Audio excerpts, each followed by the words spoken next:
اگه این 5 ویژگی رو داری زنها برات میمیرن. یه سوال مهم که ذهن خیلی از مردها رو درگیر خودش کرده، اینکه چطور میشه یه زن رو اونقدر عاشق خودت بکنی که حاضر باشه همه چیز رو برات بذاره. به نام سرچشمه عشق و آگاهی، من حسین رادی، مشاور و روانشناس روابط عاطفی ام و توی کانال لاورا در خدمتتونم. پاسخ این سوال برخلاف چیزی که فکر میکنید یه راز پنهان یا تکنیک پیچیده نیست، بلکه مجموعه‌ای از مهارت‌های ساده اما قدرتمنده. مهارت‌هایی که اگه بلد باشی نه تنها میتونی دل همسرت رو بیشتر از همیشه به دست بیاری، بلکه میتونی هر خانومی رو، چه پارتنر فعلیت باشه یا اینکه نه، چه کسی که میخوای باهاش آشنا بشی، از نظر عاطفی به سمت خودت جذب کنی. قانون اول، کلمات جادویی.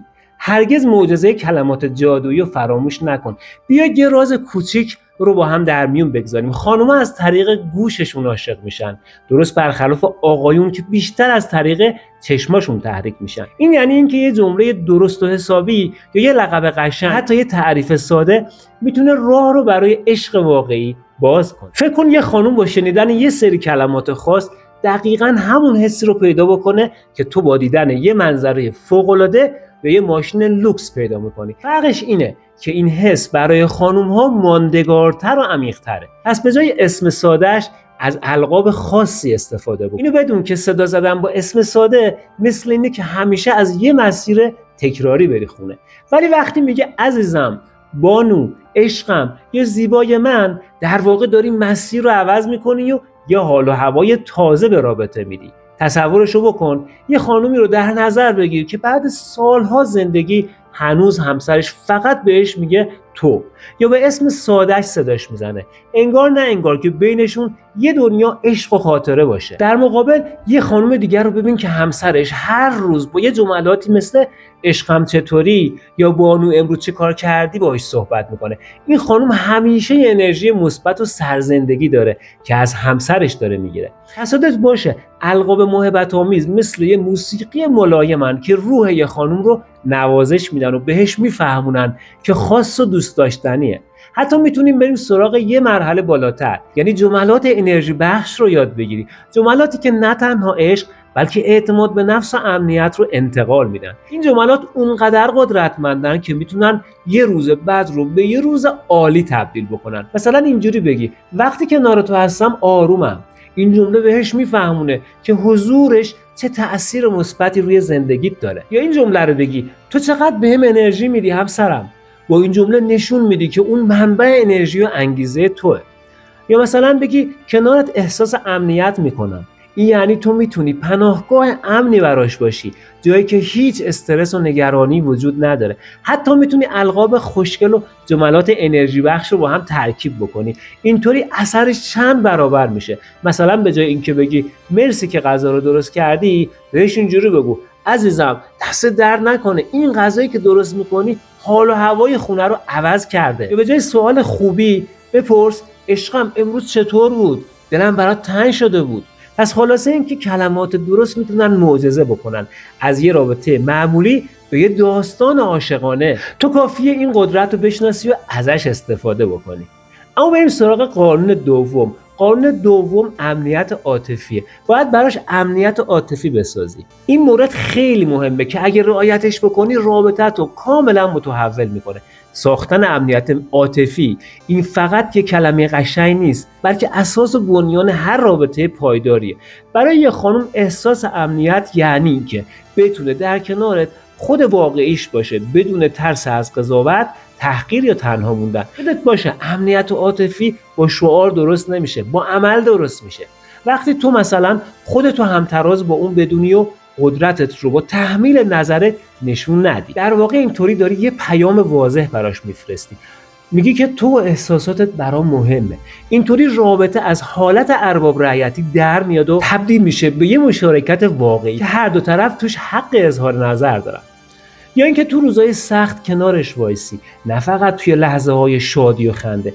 یعنی وقتی مریضه، وقتی استرس داره، وقتی تو بحران روحیه، حضور فیزیکی و عاطفی داشته باشی. این حمایت رو با گوش دادن بدون قضاوت، در آغوش گرفتن بدون شرط و گفتن کلمه کنارتم نشون بده. یا مثلا فضای امنی براش ایجاد بکنی که بتونه ضعف‌هاشو، ترساشو، اشتباهاتش رو بدون دغدغه برات بازگو بکنه. وقتی اشتباه میکنه به جای سرزنش بهش بگی اهمیت نداره عزیزم، ما با هم از این تجربه ها یاد میگیریم عشقم. وقتی گریه میکنه بهش بفهمونی که اشک ریختن نشونه ضعف نیست. یا مثلا توی تصمیمای کوچیک و بزرگ نظر اونو بخوای و براش ارزش قائل باشی. از انتخاب رستوران گرفته تا برنامه‌ریزی برای آینده فرقی نمیکنه. وقتی میبینه صداش تو زندگیت شنیده میشه احساس میکنه وجودش برات مهمه. یا مثلا بعضی وقتا قابل پیش بینی باشی، نه به معنای یک نواخت بودن، بلکه به این معنا که بدونه توی شرایط مختلف چه عکس‌العملی از تو میتونه ببینه. وقتی تو با ثبات رفتار بکنی اونم میتونه با آرامش کنارت زندگی بکنه. تمام این رفتارها در نهایت یه چیزو ثابت میکنه، اینکه من اینجام که بمونم، نه فقط برای روزای خوب بلکه برای تمام روزای زندگیت. و این دقیقاً همون چیزیه که یه خانم رو وادار میکنه بگه برای چنین مردی میمیرم، چون مطمئنه چنین مردی هیچ وقت تنهاش نمیذاره. اما بریم سراغ قانون سوم، هنر گوش دادن فعال رو یاد بگیر.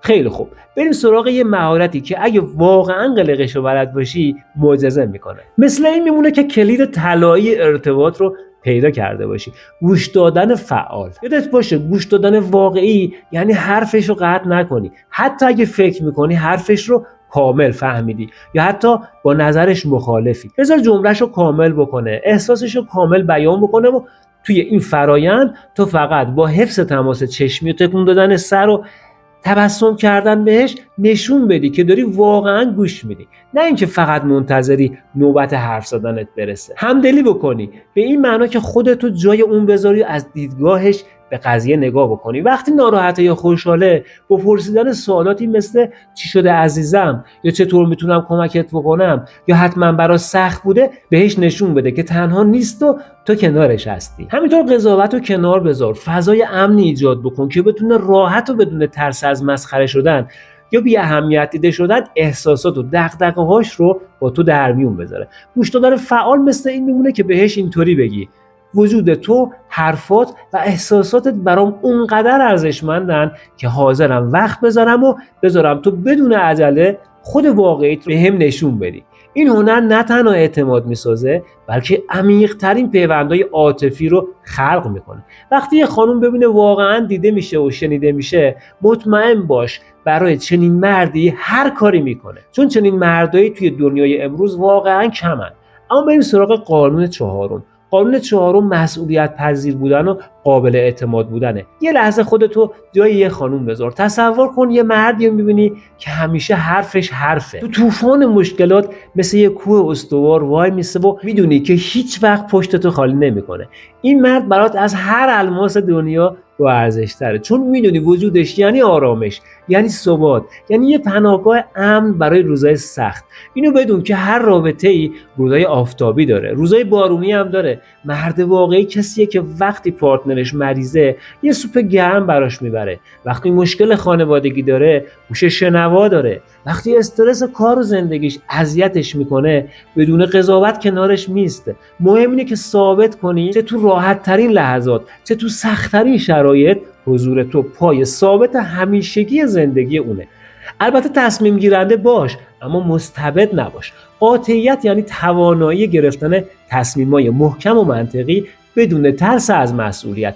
این به معنی این نیست که فقط نظر خودتو اجرا کنی، بلکه یعنی با اعتماد به نفس هدایت رابطه رو به سمتی بدی که برای هر دوتون بهترینه. یه مرد قاطع میتونه در عین گوش دادن به نظرات پارتنرش نهایتاً تصمیم نهایی رو با تفکر و تدبیر خودش بگیره و پشتش هم وایسه. یا اگه قولی میدی کوچیک یا بزرگ فرق نمیکنه، با تمام وجودت براش تلاش کن. اگه نتونستی انجامش بدی با شجاعت علتش رو توضیح بده. همین صداقت ساده بنیان اعتمادت رو محکمتر از هر چیز دیگه ای میکنه. مسئولیت پذیری فقط پرداخت قبضا یا حل مشکلات بزرگ نیست، بلکه یعنی تو قول آرامش بدی و به این قول عمل کنی. قول این که هیچ وقت تنها نمیمونه، قول این که اشکاش تو تنهایی ریخته نمیشه و قول این که همیشه کسی هست که پشتش رو به تکیهگاه محکمی به نام تو گرم بکنه. سوالی که میخوام ازت بپرسم اینه: آیا اون مردی هستی که پارتنرت رو توی سخت‌ترین لحظات زندگیش بدون هیچ تردیدی اولین نفری باشه که بخواد باهاش تماس بگیره؟ اگه جوابت آره است که آفرین، و اگه نه از امروز شروع کن به ساختن اون اعتماد. بریم سراغ قانون پنجم، رازآلود و جذاب بمون. میخوایم بریم سراغ یه اصل خفن که خیلی اشتباه متوجه میشن. رازآلود بودن به این معنی نیست که بازیگر باشی یا دروغ بگی، بلکه هنر آشکار کردن تدریجی شخصیت واقعیت. مثل یه سریال جذاب باش، نه یه تیزر تبلیغاتی. همه کارت هات رو از اول بازی رو نکن. بذار کنجکاوی طبیعی طرف مقابل باعث بشه هر روز چیزای تازه تری از تو کشف بکنه. وقتی مثل یک کتاب باز شده نباشی که همه صفحاتش از اول مشخصه، رابطه تبدیل به یه ماجراجویی هیجان انگیز میشه که هر دو طرف مشتاق ادامه‌شن. با نگفتن همه جزئیات زندگی، این فرصت رو به طرف مقابل میدی که توی ذهنش تو رو کامل کنه. این کامل کردن توی ذهنش باعث میشه احساس کنه که تو رو عمیقاً میفهمه و این حس رو تقویت میکنه. مثل یه نقاشی نیمه کاره باش که مخاطب میتونه توی ذهنش اونو به پایان برسونه. به جای اینکه دائم صحبت کنی، یاد بگیر حرفات رو با تأمل بزنی. سکوتای توأم با اعتماد به نفس میتونه از 1000 تا کلمه پوچ جذاب‌تر باشه. وقتی کمتر صحبت میکنی، در واقع ارزش کلماتت رو بیشتر میکنی. یه قانون وجود داره، اونم اینه: اعتماد به نفس کم صدا خیلی قوی‌تر از ادعاهای پر سر و صداست. مردی که واقعا خودش رو میشناسه نیاز نداره دائم درباره موفقیت و امکاناتش صحبت بکنه. اینو بدون که خانم‌ها با یه حس ششم قوی میتونن بفهمن تو چه آدمی هستی، از طرز راه رفتنت، از نگات، از آرامش کلامت.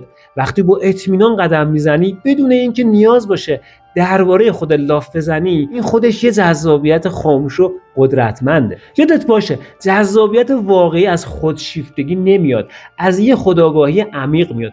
وقتی تو خودت رو کاملا بشناسی و قبول داشته باشی، دیگه نیاز به تأیید دیگران نداری و همین آرامش درونیه که بزرگترین جذابیت توه. حرف آخر این که اینا مهارتن نه ترفن. همه این مواردی که گفتم در واقع سواد رابطه محسوب میشن. اگه واقعا یادشون بگیری و اجراشون بکنی، نه تنها رابطت رو متحول میکنن، بلکه میتونی عمیق‌ترین عشق رو از سمت یه خانم دریافت بکنی. خانم‌ها برای چنین مردایی حاضرن جونم بدن. حالا سوال اینه: تو چنین مردی هستی یا نه؟ اگه میخوای بیشتر یاد بگیری، کانال ما رو سابسکرایب کن و زنگوله رو بزن تا ویدیوهای آموزشی بیشتری برات بیاد. یادت باشه رابطه بلند مدت و عاشقونه یه هنره و تو میتونی هنرمندش باشی.